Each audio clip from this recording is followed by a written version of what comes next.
Hello and welcome to this IIRSM West Midlands branch webinar. Firstly, I would like to say thank you to Steve Gregory, who is who's a value committee member of IIRSM West Midlands, for persuading Matt to deliver this webinar on behalf of the branch. IIRSM West Midlands, along with other branches, are continually looking for speakers and subjects that members will benefit from. This can be difficult as members obviously have varied experience levels, along with being involved in different areas of business, which makes IIRSM itself that little bit more unique and provides members with an opportunity to be recognised. You may or not be aware or noted that IIRSM have taken the decision to place all webinar recordings on the IIRSM Resource Hub, which is available to members only. For those that have attended a previous webinar with this branch, you will have heard me direct members to this area that's provided for members. This has been created for members to save content that is applicable to the area of risk management and will make this bespoke to you as an individual. This also ensures that you're signposted to other content that would be of benefit and assist in professional development. Whilst on the subject of the organisation, have you noticed a recent release on the subject of mental health, which coincided with World Mental Health Day on the 10th of October, and the OSH Alliance calling for action? Rosie Russell, the co-president of IIRSM, has said that the time to act is now. There is a white paper on prioritising mental health in the workplace. This can be found through the IIRSM website for those that would like more information.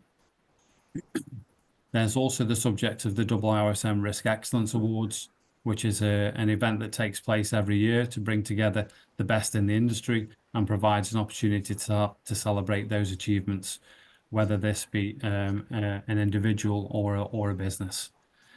Whilst we still have a number of months before the deadline, why not take a look at the various awards that are presented, as you may know, or be that person or business that will benefit from this recognition. Quickly, I should also point out that we are fast approaching the deadline for the IIRSM, where IIRSM are waiving the fee for upgrading your membership. You have just 1 week until the end of October, which is the deadline the organisation has set, and it's to celebrate their 50 years as an organisation. For this lunchtime webinar on the path to fellowship and the wider IIRSM organisation, we have Matt Cox. Thank you very much, Matt. Matt has in excess of 34 years experience in professional management and has been a member of IIRSM for nearly 15 years, along with a number of other roles within the organisation. Matt does not need me to highlight, obviously, the reason he's a suitable speaker on this particular area, and I'm sure that you will note this as we go through the webinar. During the webinar, please put any questions in the Q&A, and we will endeavour to get these answered by Matt at the end of the presentation. Steve's kindly volunteered to help in this process. Finally, I would like to say thank you to our networks manager, Julie, for assisting with this event and much more, obviously, in the background. Thank you again to Matt for taking the time out of your busy schedule to deliver this webinar. Over to you. Thank you, Matt. All right. Good afternoon, one and all. Welcome to IIRSM's webinar. Hopefully, what I'm going to walk you through is of interest to both members and non-members alike, and it will hope to solve some burning questions you might have about the routes to fellowship and how to obtain IIRSM fellowship, which is the pinnacle of our membership grades we currently offer. Walking you through the planned agenda, I'm going to give a bit of an introduction to myself. I'll walk you through the early days of the Institute, its early beginnings, and how it's evolved. I'll walk you through the current membership options, along with some of the member benefits that you can obtain. But more importantly, then we delve into the real nitty-gritty, which is the fellowship path, and I'll try to set out to aid you as best I can on the correct way of following the process to help you attain your fellowship if you happen to be suitably eligible and qualified. And then towards the end, as Tony mentioned, we'll hopefully have time for some Q&A as applicable. Okay, so let's dive in, shall we? So a little bit about myself. Tony's already mentioned. I have around 34 years of professional management experience. I started off, I'm an Essex boy at heart, so I started off with a 14-year career in retail. If you name a chain of supermarkets, I've probably been seen on the shop floor running such stores. That's Asda's, Sainsbury's, Tesco, Iceland, you name it. Then, after the career in management in the UK in the retail sector, I moved to the Middle East where my family had been for many years, and I've been in the Middle East around 20 years in a new career in QHSE. So, as Tony said, I've been a IIRSM member since 2010. I've been a fellow since 2016. I was the UAE branch chair from 2013 until 2019. I was the first overseas recipient of the President's Commendation Award. I was on the Membership and Branches Committee for between 2016 and 17, which included the revision of the fellowship application process and fellowship review process. And since 2018, I've sat as a trustee of the Institute, and I currently am on council until the end of 2026. Okay, so that's a little bit about myself and my background. So, why are we here? Well, some of you may know, some of you might not know, but the International Institute of Risk and Safety Management was actually established in 1975, primarily as a professional body for health and safety practitioners. It was created to advance professional standards in accident prevention and occupational health throughout the world. Okay. Note here that it talks about occupational health throughout the world. I'll come back to that in a second. It was originally conceived as a spin-off from the British Safety Council. So on that basis, its outlook as a body was very UK-centric, and it was solely focused around health and safety. Okay.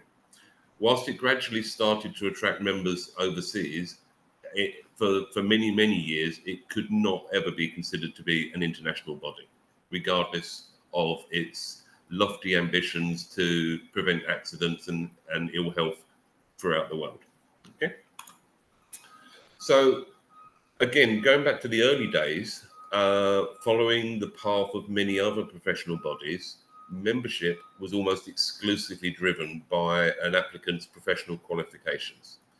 If you had a certain type of ology, you were eligible for a certain grade of membership. So as an example, an associate membership, you needed to have a NEBOSH certificate level qualification. If you wanted to be a full member of the Institute, you needed to have a degree or NEBOSH diploma level.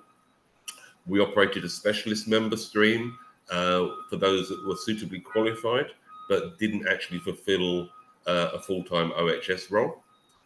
Then we moved on to the fellowship stream, which was typically awarded to those that have been a full member or a full specialist member for 5 years. It was purely on the basis of time served, with no additional qualification criteria at the time. Okay. So around 2010, which is a significant length of time after the Institute was created, a decision was taken to actively drive the international membership. Okay. So how did that come about? Well, one of the routes to membership and one of the restrictions to membership was the affording of the membership subscriptions. So the membership grade rates were offered in 4 different bands of different values to attract those in different geographies around the world with different economic challenges, either the cost of living, the average salary demographics, etc., etc. So different regions could apply for the same membership grade, but pay at a different membership rate. Okay. In 2010, Middle East branch was created, and how that was conceived is the UK's IIRSM president at the time knew of a working expat HSE professional who was over in the Middle East, and he provided him a very, very meager budget and said, I'd like you to establish a branch. So the Middle East branch was the first of its kind, and it was based in Dubai. That survived for a couple of years and then started to dwindle. And then a change of approach, a change of the committee structure, that branch went from having maybe 10 people in a room meeting every month or every couple of months to at one point having in excess of around 500 members, with sometimes online meetings and face-to-face meetings garnering 100 people in attendance or more. So in essence, it became the most successful branch in the Institute's history. So with the advent of the international focus, 2013 onwards, we saw expansion into new territories. So we had the Nigeria branch created. There was a branch in Central Asia. A branch in Qatar was created, Oman, swiftly followed by KSA. Okay. So thinking back to the time of the UAE branch, the international recognition of the Institute grew through the establishment and signing of MOUs with government organizations and expansion into new territories across the Middle East through representation at various government-sponsored conferences. For example, during my tenure as chair in the UAE, I was invited to speak on behalf of IIRSM at the first government-sponsored OHS conference in Qatar, which was shortly followed by the creation of the Qatar branch. So with growing recognition, we looked internally to drive value for our membership. Okay, and what that took the route of changing the member benefits, evolving the member benefits, and looking to be a member-driven organization, so we could truly give back to those members that are paying subscriptions, to give them lasting benefits that they could be proud of being a member of the organization. As I mentioned, as part of the membership and branches committee, their outreach was to revise the fellowship approval process. We're taking it from being time served, and if you completed 5 years, you automatically got fellowship. That no longer applied. And what we tried to drive was to ensure that the fellowship of IIRSM became a privilege as opposed to a right.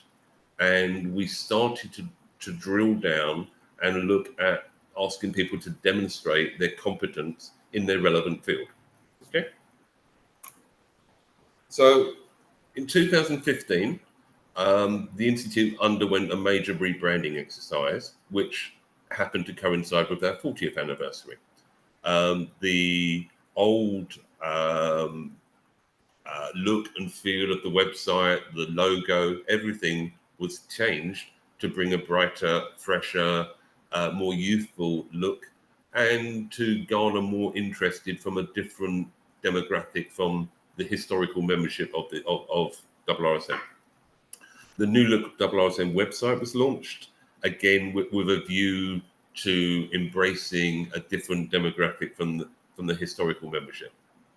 We had new CRM systems procured just to streamline and aid the application processes, and it helped with our retention and management of our existing membership databases. Okay. Now we come to the crux, the elephant in the room. Okay, so throughout the 2010s, industry was evolving. The health and safety profession had obviously been going for many, many years.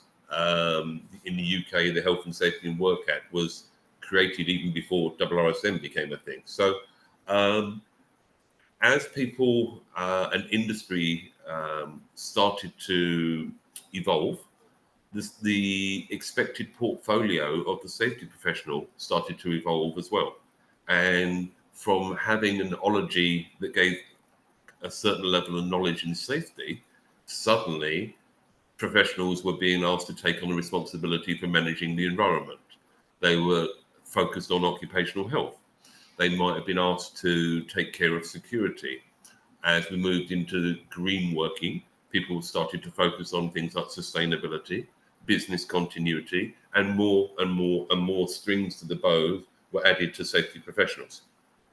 So in essence, we were talking risk management on a holistic level. But as you can see on the screen, where was IIRSM?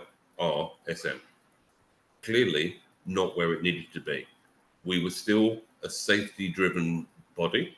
We were still focused with both our membership and our outlook. Our focus was around upskilling safety awareness and safety knowledge without the other strings to the bow being considered or catered for. So that was the elephant in the room.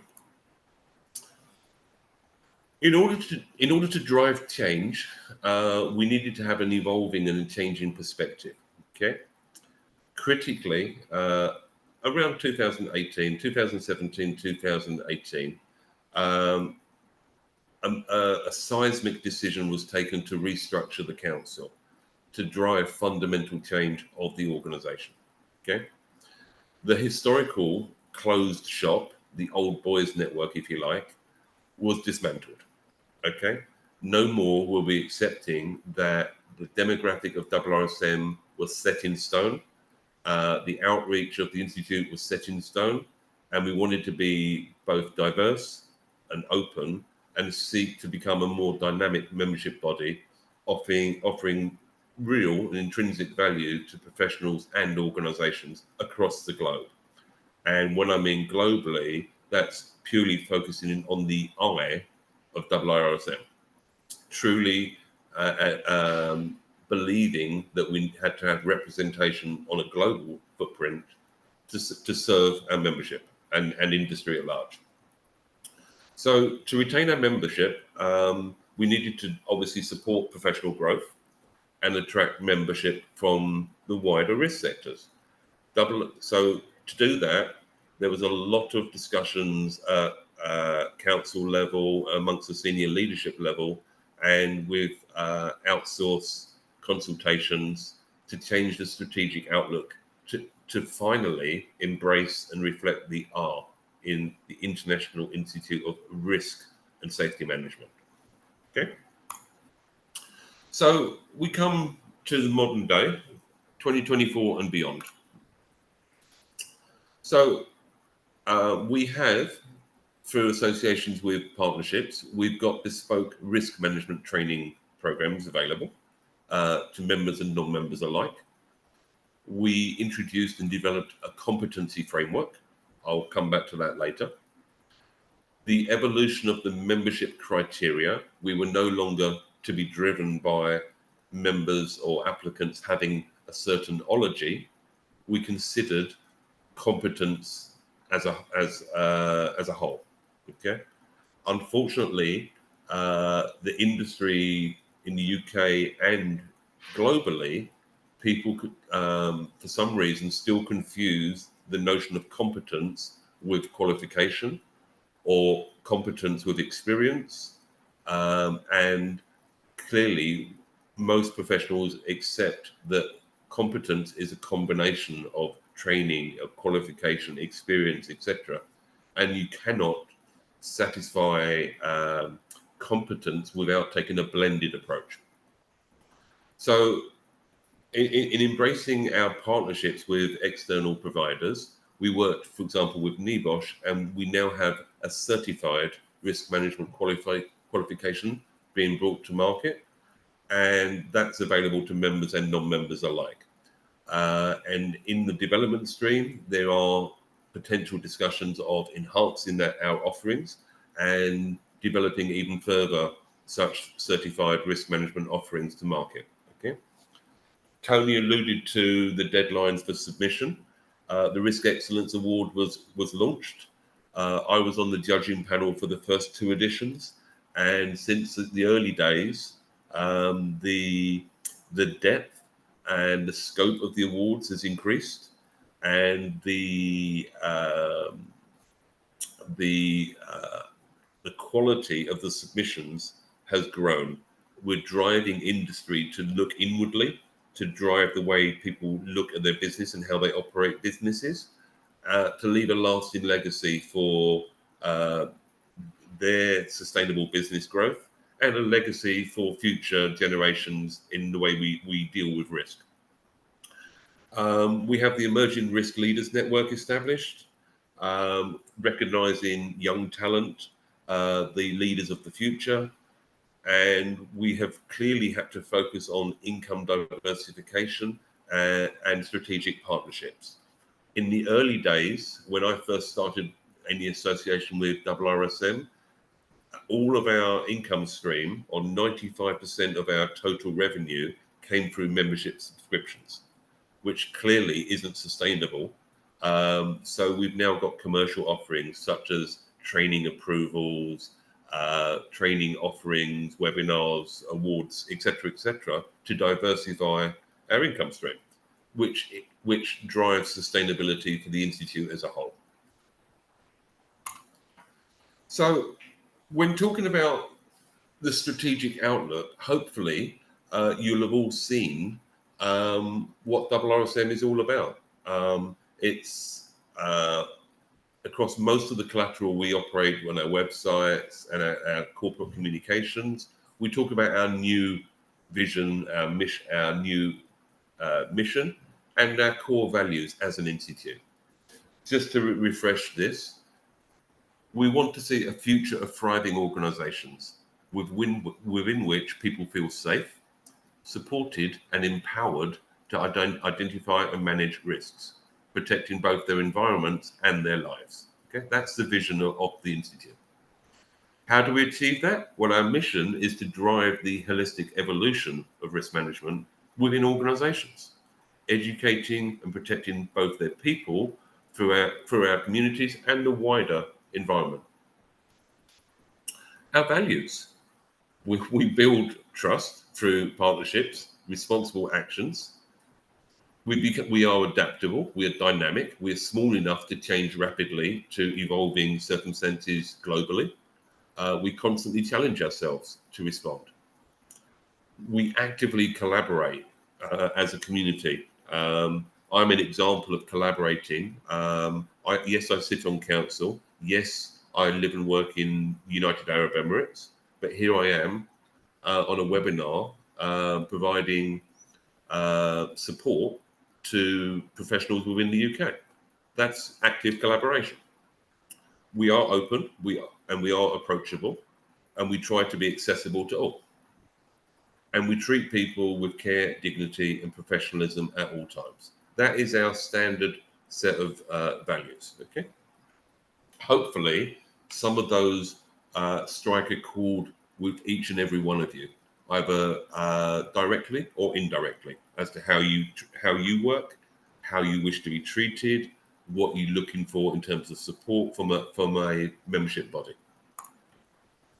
So, having looked at the evolution of the Institute, we still retain the same core membership options. We have a student membership offering. We still have affiliate. And then we have those that come with the post-nominals, the associate level, the member level, and the fellow member. Okay. The grade eligibility is set out and it's underpinned by the risk management and leadership competence framework. Okay. Now, for each and every level within the organization, from associate onwards, there are different competencies that applicants are required to evidence, as you go up the membership grades, the degree to which you have to demonstrate the competence of a given behavior, for example, like a leadership behavior, changes and becomes slightly more challenging. And accordingly, we can fit you in to the specific grade based on how you can evidence your working practices and your behaviors. Okay. So, touching on the competency framework, the idea is it supports the belief that risk management should be part of everyone's responsibility. It becomes a transferable skill from within any sector, any geographical location, any organization, and any specific job role. Okay, so as you're working your way up through your careers, there's space within the framework to find where you sit and give you pointers of where you need to develop to move on both professionally within your career and also within the membership of this organization. So the framework touches on and includes both technical risk and business competencies, as well as leadership behaviors. All three are required to be a competent person, enabling you to make sound, well-judged decisions to manage risk in all its forms.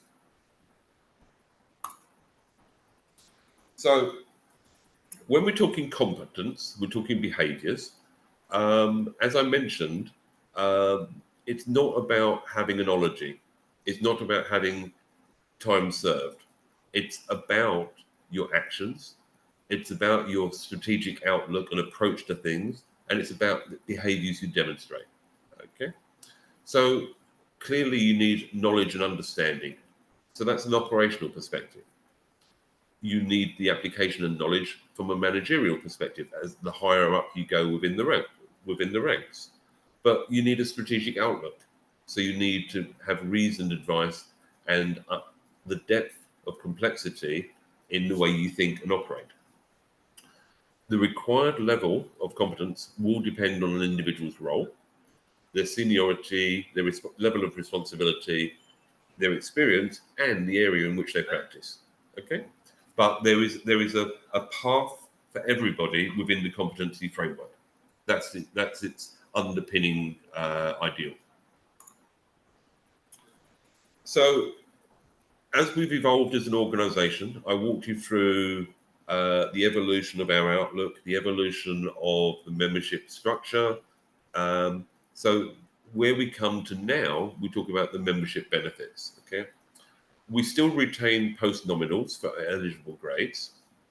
We offer 3 support lines, which is a technical and HR support line and a legal support line.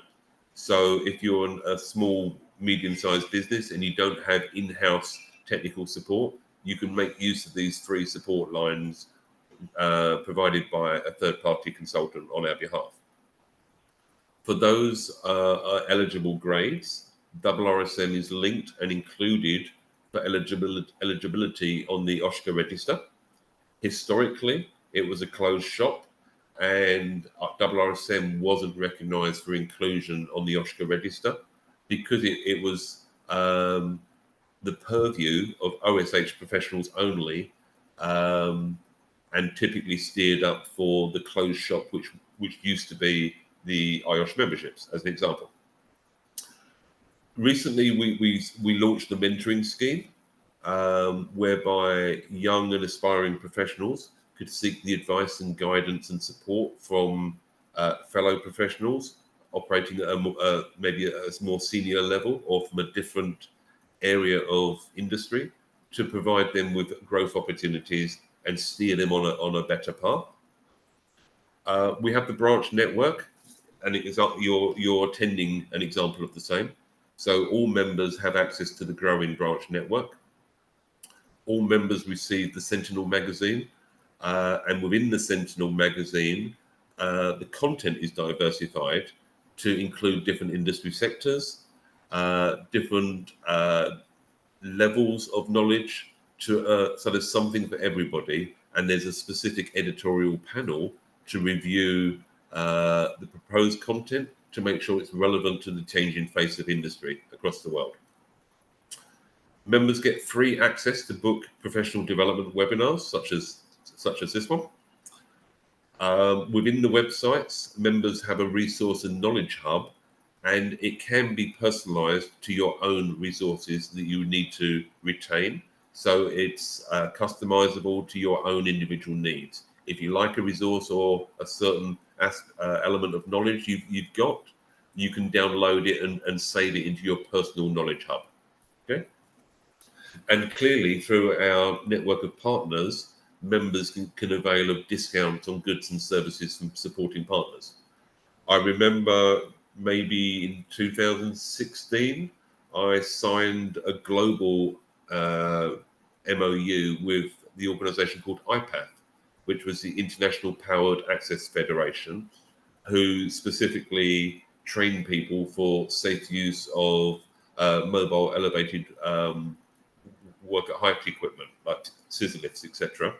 And they do professional licensing for the same.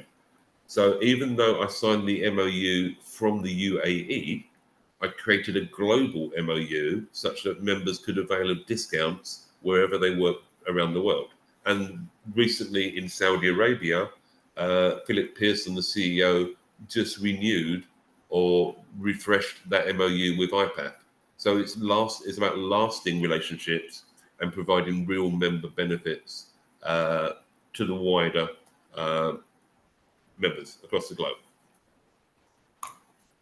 So everybody has career aspirations, everybody has career goals, and IIRSM's intent is to set out to support professional development. Okay, I touched on the fact that we have a mentoring scheme available. I touched on the fact that we have the Emerging Risk Leaders Network, which helps to identify those future business leaders. Recently, we have launched a IIRSM ambassador scheme, and we welcome applications from members who would be interested in becoming an ambassador of the Institute. There's always opportunities to support the branch network, either by speaking or by attending, obviously, and more importantly, to becoming part of the committee or joining a committee. It can be incredibly rewarding and equally incredibly frustrating, if I'm honest, because I did it for 6 or 7 years in the UAE. But it's a fantastic opportunity as you work your way up to be actively involved in empowering and supporting other members as part of your own professional growth. And I would highly advocate people that have got any amount of time free for themselves to give it due consideration of what you can give back to either the Institute or your fellow professionals. It's incredibly rewarding. Steve, who's on the committee for the West Midlands, was a very active member in the UAE for many years, but he wasn't actually on the committee. But he provided topics for discussion. He provided speaking. He fulfilled speaking obligations, provided training for members. But now he serves on the committee for the West Midlands, so his outlook would have changed since he's been working on the committee. He can fill you in on that at the end. And we have a membership path all the way through from affiliate right up through to the pinnacle, which is Fellowship of the Institute. So, I'll go back to the CD in the camera. Everybody happy so far? Do you get the option to have thumbs up on Zoom? I'll give a thumbs up. I'm okay. So let's move on. So the route to fellowship. It is the pinnacle of the membership grades of IIRSM. It is a privilege. It isn't a right. Okay, that's the first thing that people need to understand. It's not about being time served. It's not about securing an additional level of qualification. Okay, to apply for fellowship, you need to be operating at a senior level. That's the first and foremost. You need to be responsible for managing significant risks, either at a function or an organizational level or project level. And typically it means that you work in an area of risk, such as BCM, compliance, risk management, emergency planning, etc., etc. So there's various different facets of risk management. And you need to be working at a reasonably senior level in any of those functions. Typically, you might lead a business function in facilities, in finance, HR, auditing, legal, procurement, etc. And ultimately, you become a decision maker. You're managing risks across projects, functions, and organizations. Okay. Currently, there are 3 routes to become a fellow. Okay. Route 1, you are a member of the Institute and you have been for a minimum of 3 years. Okay. Gone is the old day of the 5-year time served. It's now reduced to only 3 years. However, you do need to have a minimum of 5 years demonstrable relevant experience, working consistently at a senior level. Okay. The second option, you have a bachelor's degree with honours, a master's degree, or professional qualification at level 6 and above, or you're an existing chartered member or fellow of a recognised professional body, and again with the 5 years of relevant experience at a senior level. And the last one is that you don't actually have any formal qualifications at all. You don't actually have membership of a professional body. However, you do have a minimum of 9 years demonstrable relevant experience. So as you can see, we've given the option of existing members to develop their competence and upgrade, bringing in professionals from other sectors of industry or other professional bodies, such as IOSH, such as IRM, chartered surveying, etc., etc., insurers, finance professionals, or some of which have their own stream for qualifications, others don't. So there is 3 applicable options, and one of those could be suitable for anybody that wants to attain fellowship of the Institute. So as part of the application process, you obviously need to compile and submit an application in the first place. The IIRSM membership team back in London will have a cursory pre-screening to ensure that all the relevant details and the prerequisites have been included, such as there's a CV attached, such as the application form has been filled in correctly, you've got your reference letters, etc., etc. Once all that is ticked and is deemed to be in place, then your application will be processed and forwarded to the panel assessment, the fellowship panel assessors. And that becomes a detailed peer assessment to verify the application is suitable for consideration for fellowship.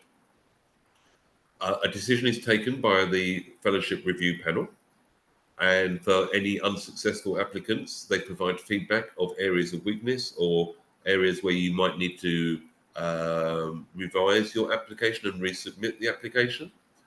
For successful applicants, following the decisions by the fellowship panel, the formal acceptance as a fellow of the Institute is ratified by the council. Okay? And once IIRSM Council has ratified the upgrade or the induction as a fellow, the applicant will be notified. And for unsuccessful applications, we operate an appeals process where each applicant will be reviewed independently, and therefore the decision to either approve or reject the application will be taken through the appeals process. Okay, that's in a nutshell the summary of the application process. In terms of the nitty-gritty, one of the key elements is it's a blended approach. I introduced this in about 2016 or 17, where we wanted to make it competency driven rather than time served. So fellowship added real value to the holders of that title. It added value. So we operated a grading system and a marking system based on a portfolio of submitted as part of the application process. So now there is a specific grading and marking system in place whereby people's existing education levels can attain a maximum of 4 points, but that's an irrelevance because one option of fellowship application is to have no formal qualifications but relevant experience. But a non-negotiable is all applicants have to produce a statement of their professional competence. And as you can see, applicants have to attain a minimum of 18 marks out of a possible 22 marks for that one section. How have you gone above and beyond? you could have to attain a minimum of 4 marks out of a possible 8. Evidence of your continual professional development, you need to secure a minimum of 8 marks out of a possible 10. How do you contribute to, how do you support, and how do you promote IIRSM and its work? A minimum of 3 marks to be attained out of 6. For non-members, this can include proposed support, which is one way of getting around it. If you're not an existing member, you can propose the level of support and what you wish to do to help contribute and support the organisation. A personal statement, again, you can obtain a maximum of 5 marks, but it doesn't count in your minimum marks you have to achieve. But you do need 2 references, and the references are graded, and you need to secure a minimum of 7 marks out of 10.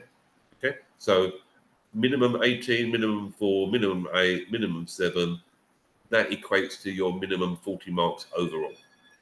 Okay.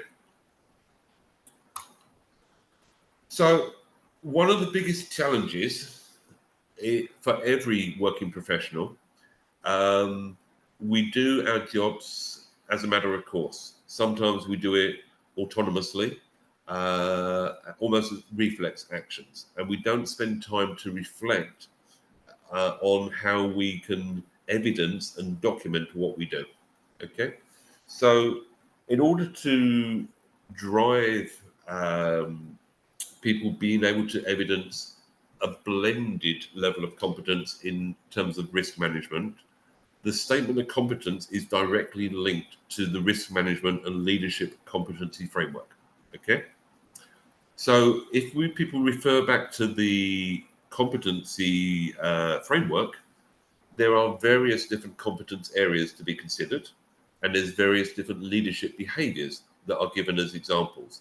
So for the statement of competence, you need to demonstrate 5 areas of technical competence and evidence 6 leadership behaviors. Okay.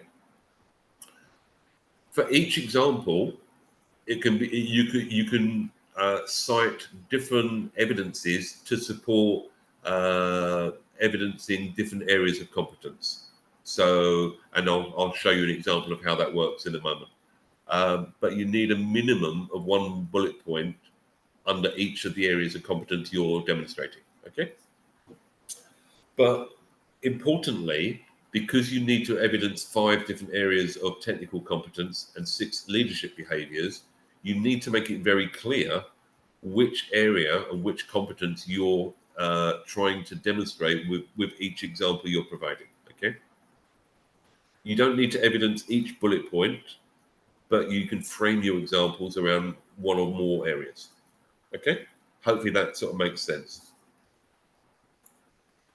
So when we come to the technical competencies, again, each of these competencies within the competency framework has set levels of and examples of where you operate at an associate level, at a membership level, and at a fellowship level. So when you're talking the statement of competency for fellowship application, you need to go to the very far right-hand side of the competency framework to understand what level you need to be operating at for each of these potential technical competence areas, be it the organizational context, data management, the understanding the role of risk management, risk reporting, strategy, objectives, policy and procedures, change management, and stakeholder engagement.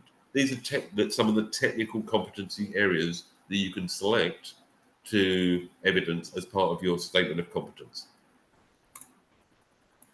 As well as the technical competencies, we also allude to business competency areas, okay, which has things like the governance and the culture, legal compliance, financial integrity, partner management, and supporting of society at large. Now, we do have many people working in small businesses, owner operators, and accordingly, you could include evidence of what you're doing as a business to support the level of competency because you are the owner operator of that business. So that's one way people might bring in some of the business competencies into their statement of professional competence. And then the 6 behaviors you get to choose from, the level of behavior around the categories such as influencing, being innovative, the level of emotional intelligence, your ethical behaviors, your collaborative approaches to things, you're determined, you're systematic, and you're communicative, sorry. All of these are leadership behaviors and they are defined within the competency framework for each of the member grades. So again, you look it up on the competency framework as a reference point, and you need to evidence how you're demonstrating, for example, your emotional intelligence operating at the fellowship level. Okay. Many people struggle with self-promotion. Many people struggle to work as a salesman on their own benefit. People struggle with interviews, as an example. People struggle writing CVs, as an example. They don't know what to include, what's a good example to showcase their talents, etc., etc. Which is why so many people have a off-the-shelf copy-paste template for a CV, and then it's difficult to differentiate between different applicants. So one of the approaches you could use is to adopt the STAR technique, a simple structured approach to help try and get you thinking about examples from your professional life to describe your experiences and your competencies. Okay, so you've lived and breathed your professional life, you know what you've done, but you need to understand how to frame what you've done to make it presentable in such a way that you can evidence areas of competencies that you possess. Okay, so the STAR principle or STAR technique talks about the situation, where you found yourself, what were you doing, the task, what you needed to achieve, what was the issue you were facing, what action or what approach did you undertake to resolve a particular issue, what was the results achieved based on the approach you took.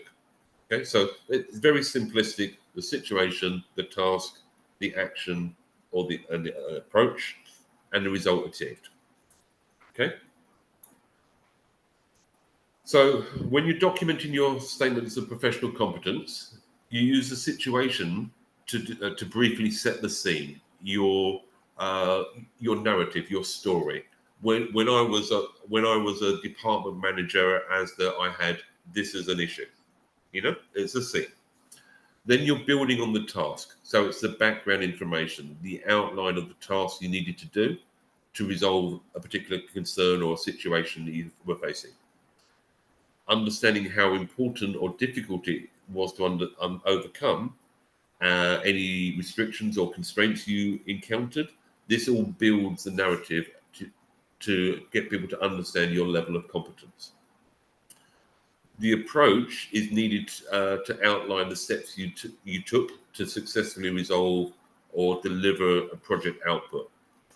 The key is to identify and convey the skills needed and the knowledge that you used to come up with a successful conclusion. Okay, and obviously the results would be self-evident if you've used the various competencies you possess. You can evidence something potentially quantifiable as an output. A ready example I can provide: when I joined my current business in the UAE, there was a significant issue with the number and the frequencies of significant incidents. Okay, so that was the situation I found myself in. The task I undertook was to analyze the incidents, to understand the causal factors behind incidents, how the business was operating, and to change the business. The approach needed was to look at the training, look at the inspection programs used, look at the management interaction, field inspections, look at the incident investigation successes, the lessons learned application, etc., etc. And then year on year, we've seen a 44% reduction in lost time injury frequency rate and an 84% reduction in the severity rate. So there's a very, very brief off the cuff example where I had a situation, I parachuted into a job, I had problems, I needed to come up with an approach to change the situation, and the results are year on year we've had a 84% reduction in the severity rate of incidents. Boom. That's one area of competency demonstrated. Okay. Now, for prospective applicants, you can look on the website, and there's a whole section on the website devoted to the fellowship application process, and we do actually provide examples of how to potentially set out a demonstration of competence. Okay, so to look at those examples on the website, an area of competence. Here's two examples. It talks about organizational context and the role of risk management. Okay, so the example given, as head of risk management at XYZ, I have worked with functional managers to develop an overall approach to risk management and personally presented it for the board approval. So here, very clearly, you've got both the situation and the task aspects covered. This has required me to consider the firm's business aims and the underlying culture of the organization, as well as the current and potential developments in our overall business environment, particularly the general move in our sector towards web-enabled services. So that's an approach being undertaken. I have used my connections. I've developed a IIRSM to help assess me what approaches might work best for my organization. That's another approach. And then the last part, the last paragraph, clearly gives an output, and therefore that covers the results section. Okay. And finally, a second example, when we're talking about leadership behaviors, influencing or emotional intelligence. So company ABC is an international organization with operations on 3 continents. As head of risk and safety, it's essential I'm understood across all our operations. This means being able to relate to different cultures, etc., etc., etc. There's a situation outlined and a task. Okay. I decided to take a full role in the company's values project so that safety becomes an integral part of everything we do. By working with the safety managers at each of the plants in every area of operation, I've been able to ensure that. So again, a focus on the task aspect and the approach needed to achieve it. And then finally, the last paragraph considers both furthering the example of the approach taken, but also demonstrating the results achieved. Hopefully, you can clear that even if it's only 2 lines at a time, you've covered multiple areas that capture the essence of the STAR technique. Okay, it's actually quite straightforward if you break it down into little component parts, such as I've done for you there with the TNA, the S&T, and the A&R there. Okay, so hopefully I've provided you with sufficient appetite and a thirst for more, and a thirst for reaching out and grabbing or aspiring to achieving fellowship. So I'll open the floor to Steve. Were there any questions coming up?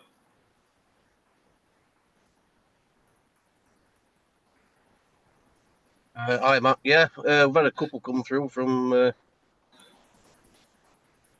One is saying, how can having no formal risk-based occupational health and safety qualifications be acceptable for fellowship, in brackets a skate? Surely having a formalised knowledge is absolutely essential.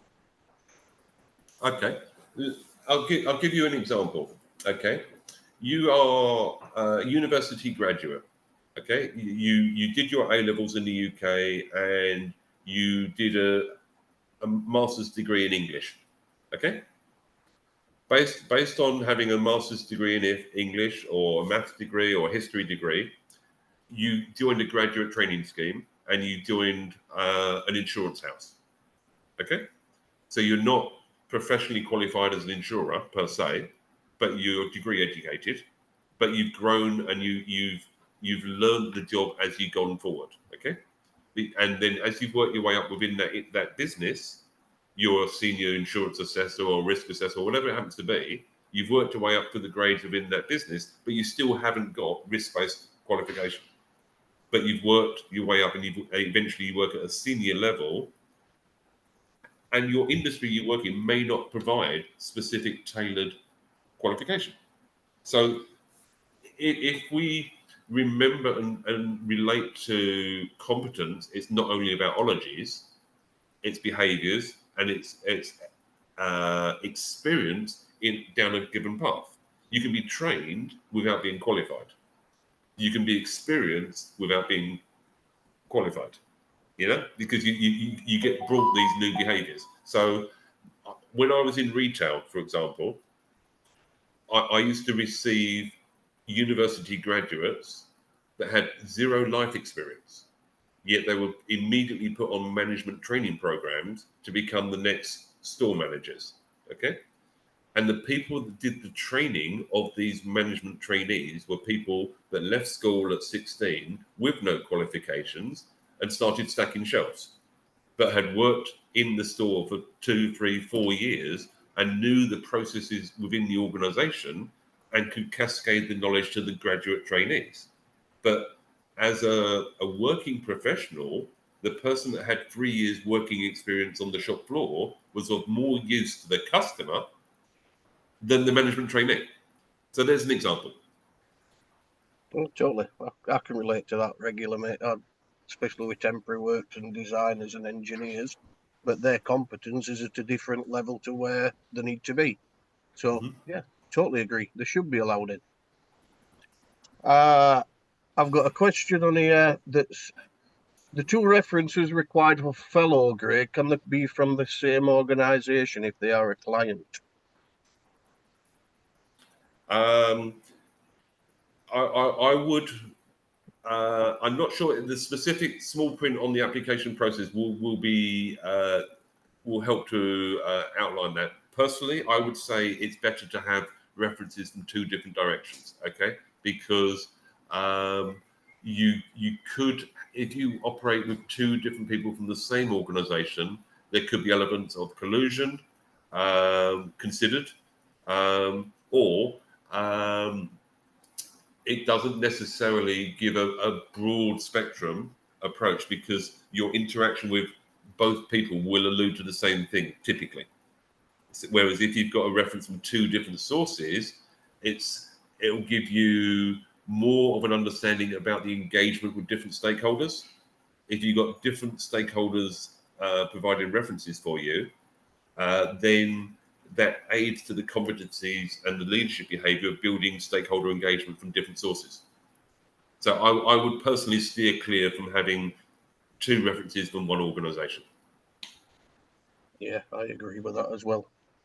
If an application is refused, is there a timescale for resubmission?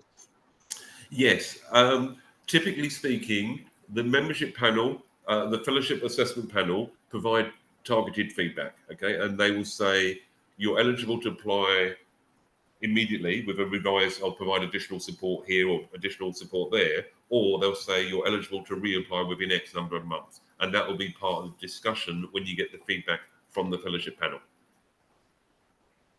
Okay. And when we look back to the point scoring for the application,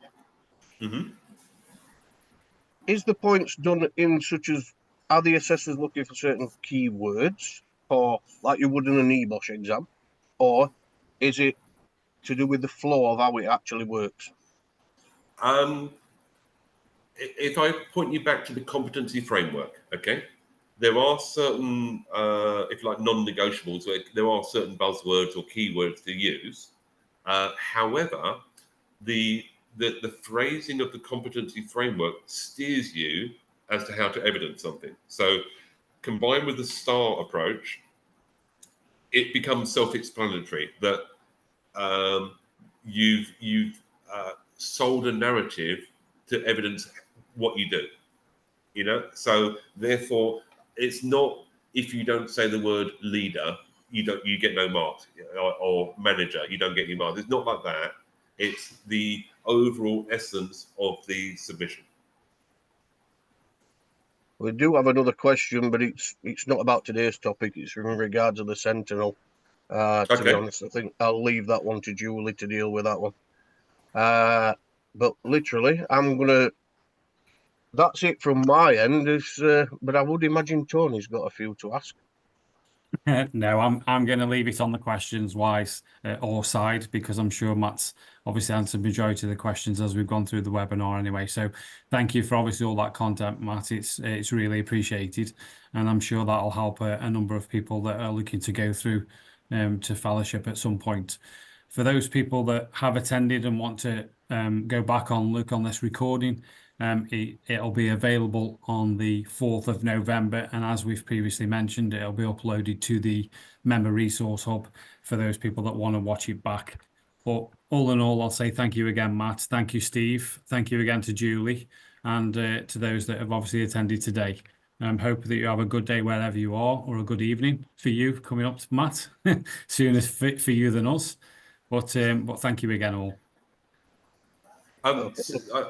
Just quickly, I will answer the question. About the Sentinel. It's an incredibly important topic. For example, out of context, I'm an administrator of a Facebook group, and I specifically block people using Facebook backgrounds when they're putting in posts and comments, because people that use text-to-speech software for visually impaired people, Facebook can't interpret the text if it's got a background, because it thinks it's an image, so it cannot translate the text. So it's an incredibly important topic in terms of inclusion and diversity, and what do you call it, adjustments in the workplace, etc., for people with noted disabilities, etc.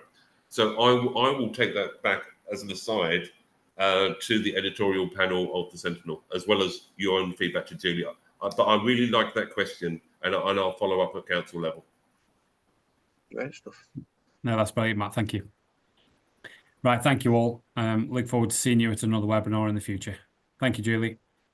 Thanks, Cheers, everybody. Matt.